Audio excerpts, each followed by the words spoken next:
Had a long day. You know, first I'd like to welcome Coach Brennan. You know, obviously he's going to be a great addition, and I got to spend a little bit of time with him today, so it was great to meet him. Second, I want to send our thoughts and condolences to our main man Steve Kerr. It's a sad tragedy. What happened.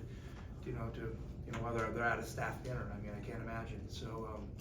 Sometimes there's bigger things than the game, and Steve's always been a great reminder of that and a great mentor for all of us for that. So, make sure you're thinking of him, because I know he's wearing it and going through a lot.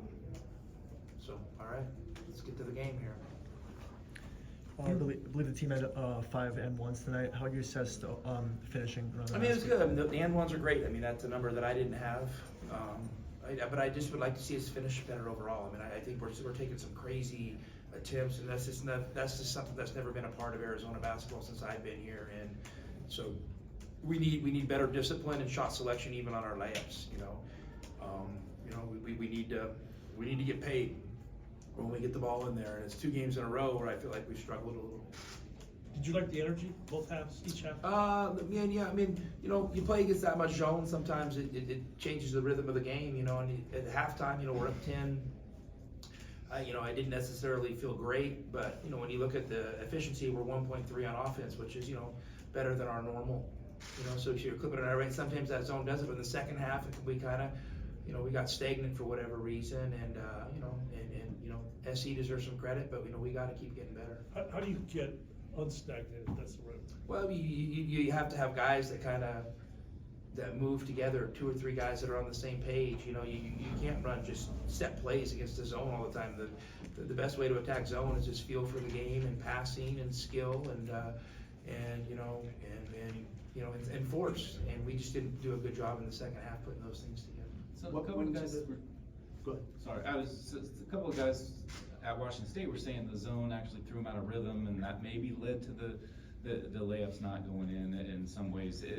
Well, Bruce, I don't know this. I think if you have a layup, you got a responsibility to deliver for your team. I don't care what they're in. It's a layup, and layups aren't easy. They're not. But good teams make layups. Well, you're saying some crazy stuff they're putting up, and I'm wondering maybe because of whatever happens in a zone in some cases, are they maybe more compelled to throw something like that? I'm talking like in transition. I'm talking overall. I'm not just talking about a zone. When you shoot a layup, you have a responsibility to make it or get fouled. Those are your 2 options. And you don't get any extra points for dipsy-do or jumping in the air and trying to do something crazy. And you know what? These referees, either they don't see the foul or they don't fall for it, which probably both things happen, so we just got to do a better job. What went into the decision to start Jaden in the second half? Just trying to shake it up a little bit, and JB's been playing well. He's been having a really good impact on our team. It's no slide on Kylan, just and sometimes when you don't start a kid, it's hard to up his minutes when they're basically the first 4 minutes of each half. They don't play, so then they're down to 32 instead of 40. So it was nothing. I'm just trying to shake it up a little bit, and I'll continue to evaluate it. I haven't made any final decisions. Tommy, you've talked about this before. You'll probably continue to talk about it. But Barlow with his free throws, are you concerned? They look better today. I don't know if I'm concerned, because I just think there's a value for him getting us in the bonus and the double bonus. But obviously I would feel better if he was making 75% of them. But he does so many other positive things. I can't just get hung up on that. And he was much better a couple of years ago. It seems like it's yeah. I don't have the numbers in front of me. Today it looked a little bit better. This is something he's just got to keep working at. Back-to-back games with more than 20 offensive rebounds, despite not maybe finishing on these, the effort to continue to give yourself these extra chances, you feel it's going to eventually pay off?